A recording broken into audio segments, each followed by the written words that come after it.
Hey Andrew, we just finished up the inspection. This is Keith Bowman, our inspector. The reason we're out here in the front yard is these guys have that Ring doorbell, and there's an apparatus inside the house that we figured might be recording us, and we don't really want to share with the sellers what we've come up with on the inspection. But anyway, Keith is going to give you a brief summary, and then he'll email over his report and photos and everything probably tomorrow morning. So go ahead, Keith. Hi, Andrew. So we'll just kind of go down the list. When you do get the report in the morning, there's going to be photos so you can actually see what I'm talking about. Also, once you've read over the report, if you do have any questions, you can always give me a call. Starting with the exterior, on the exterior rear, we did have a couple spots of trim decay. We had main structure. The method of installing the fiber cement sidings changed throughout the years. There is something called a H joint. It'd be an upgrade, but at some point you could add those, then you don't have to worry about caulking all those butt joints when you're doing your normal maintenance. There's also a couple spots which is pretty typical of caulking failure. It's most important around doors and windows. You just want to keep all that sealed really well. Exterior right side, there are a few spots with some mechanical damage to the siding. That's also common with how it was installed at the time. They used to nail the corners, and that siding would shrink just a little bit after it was installed, and those little corners would crack. Should still function properly. You just want to keep it caulk sealed so it's not going to let moisture in there. That's something you run across pretty frequently, Yeah. right? So especially with the age of the home. Yeah. You don't see it on newer homes now because they've changed how they install it. Right. We had a couple damaged window screens. Exterior front door, the weather strip on the lower left isn't sealing properly. Our right side deck or landing, the finish on that's deteriorated. You want to keep a good paint stain or sealant on there. Also, there was some decay on some of those decking boards or deck boards.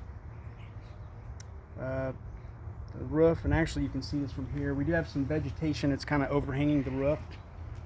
The tree. You want to keep that trim back. It's going to allow critters access, possibly into your attic space. On a windy day, it's like a broom. It could wear that section of roof out a lot faster, and also it's going to promote moss growth. Roof itself is original. There is some moss. You would want someone to clean that. You never want to pressure wash it. Being the original roof, I am seeing some noticeable granule loss. So we're 16 years into a roof that should give you about 25 if you take care of it. You may want to monitor it and periodically have a roofer come out and just make sure it's aging properly. Our gutters and downspouts, we do have gutters are fairly full, so you want to keep those clean so that moisture or water doesn't wick back into that sheeting. Exterior rear above the garage, we have a damaged gutter. In the dining room, this is more cosmetic, but the laminate flooring, it looked like someone had kind of spilled something, so there was a little bit of swelling. You really can't notice it unless you're looking at it from a view where you get the shine of the lighting off of it. That's something we talked about in another house where you get down and kind of look across the floor and you can see the joints.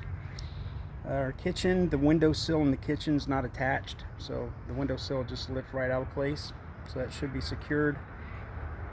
Kitchen pantry door, the door opens and closes fine. It's just not engaging with the lock, so it doesn't latch or lock. That would be a simple adjustment of the strike plate to get things kind of lined back up. We did have both of our CO detectors. They haven't been installed though. They're just kind of laying around, so you'd want someone to actually secure those and get them mounted properly. Garage door, electronic eyes are functioning properly. Mechanical reverse feature, which is a safety feature, that's set a little bit high. So right now, if those eyes ever fail, the door is going to continue to want to go down. It's a simple adjustment on the door. You just want to dial that in a bit. Main floor bath, the toilet continues to run after you flush it, so you have to kind of jiggle the handle or pull the lid off and get it to seal properly. Second floor hall bath, the exhaust fan is noisy, has a nice rattle and squeal to it.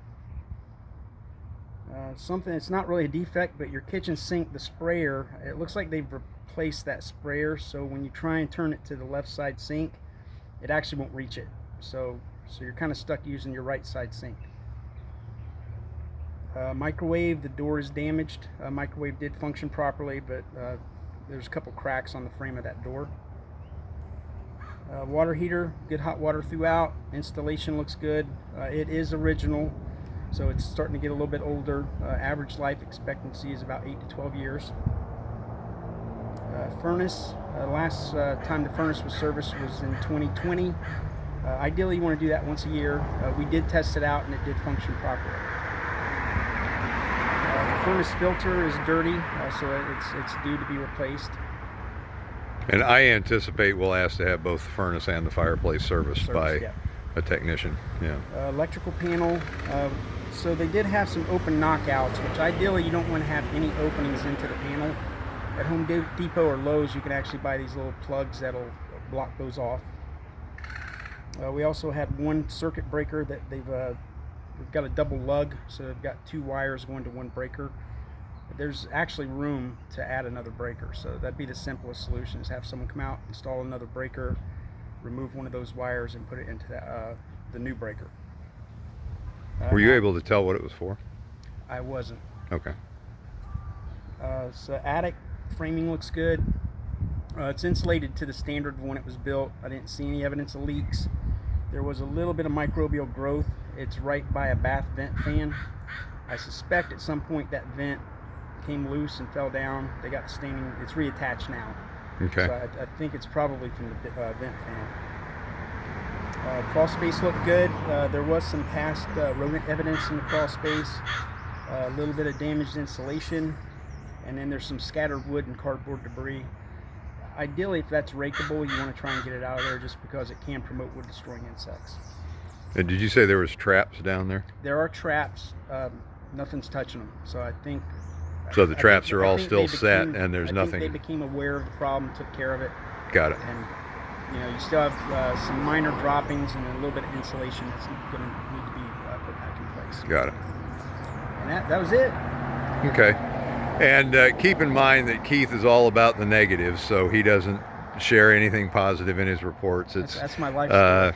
But that's what we want. So anyway, some of this will be stuff that we're going to ask the seller to repair. I'm sure some of it is just kind of normal wear and tear on a 14-year-old home. So anyhow, thank you, Keith. Thank you. And If you have we'll any talk. questions, give me a call. Okay, we'll talk soon, Andrew.